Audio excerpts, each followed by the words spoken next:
Hey, Jason here from Simply Swider. So if your Maytag dryer is running but not heating up, leaving your clothes damp and cold, don't worry. In this video, I'm going to show you exactly how to fix it. Good news is most of these fixes you can definitely handle yourself and save a ton of money. Before we get started, if you run into any questions, jump into our Facebook group. Links in the description.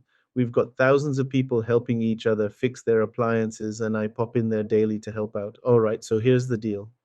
When your dryer's tumbling but not producing heat, there's usually 8 common culprits. I've been fixing these things for years, and I can tell you that 90% of the time it's one of these issues. Let's dive in and get your dryer heating again.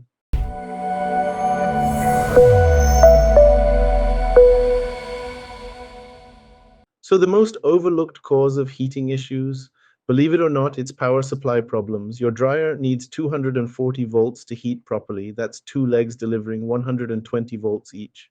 If one leg goes out, the dryer will tumble but won't heat. I had this customer, Fred, from our Facebook group whose Maytag Neptune stopped heating completely. We checked the power supply entering the dryer and boom, that was it. Here's how you test this yourself. But remember, we're working with 240 volts here, so be extra careful. First, unplug the dryer and pull it away from the wall. Make sure your hands are dry and you're not standing on a wet surface. Grab a multimeter and set it to volts AC. Place one multimeter lead on the neutral terminal. That's the center round one. Then touch the second lead to each hot terminal. Those are the flat ones, testing them one at a time. You should see exactly 120 volts from each hot leg to neutral. If you're getting less than 120 volts, you found your problem, but you'll need an electrician to fix the outlet. Way cheaper than calling someone like me for a dryer repair when it's actually an electrical issue. Another thing that'll kill your heating is a bad timer. This little component controls when your heating element kicks on and off during the cycle. When it goes bad, your dryer thinks it doesn't need to heat. You can see on the screen right now where the timer is located. It's inside that knob at the top of your dryer. These timers run about 70 to 90 bucks, but that's still way cheaper than a service call. To check it, you'll need to unplug the dryer and remove the screws on the back of the console. Take a picture of all the wire connections before you disconnect anything. Trust me on that one. Pull the console forward and locate the timer. You'll see connectors labeled A, B, C, and H. Set your timer knob to the high heat position, then switch your multimeter to the continuity setting. That's the one that beeps. Test between terminals A and B, then A and C, then B and C. You should hear beeps on all three tests. If any test is silent, your timer has failed and needs a replacement. Installation's pretty straightforward. Just reverse the process and connect all those wires back where they belong. Now, here's something that catches people off guard. Lint buildup can actually prevent your dryer from heating. When that vent gets clogged up, the dryer can't circulate air properly, and the safety systems shut down the heating element. I see this all the time.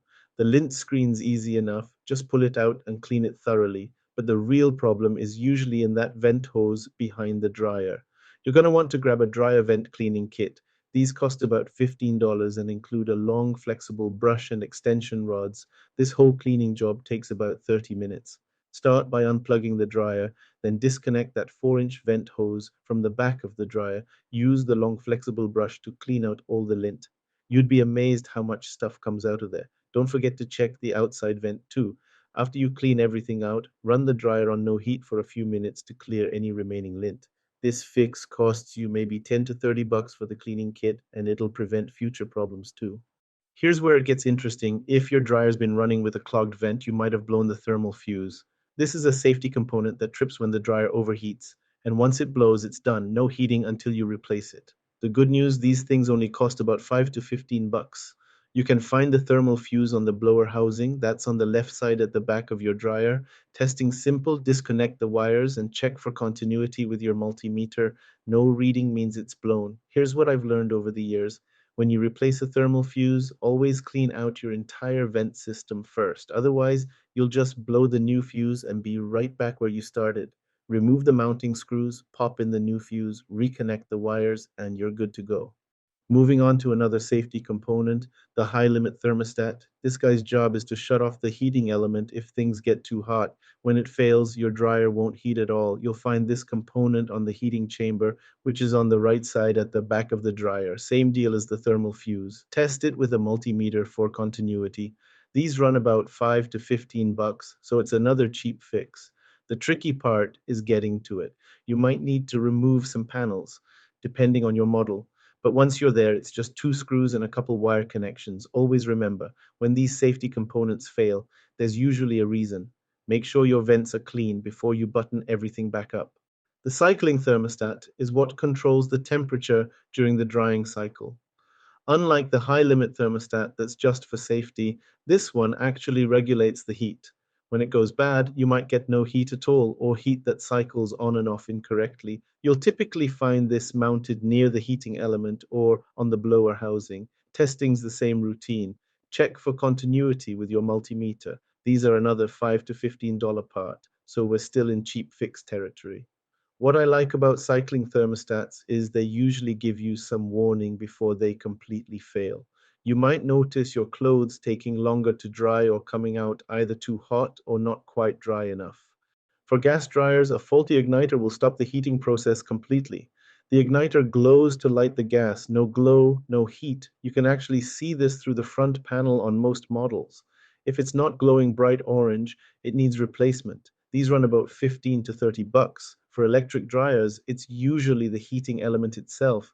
This is our priciest repair, $30 to $70 for the part, but still beats a $200 service call. The heating element is a large metal coil housed in a metal box, usually located behind the drum.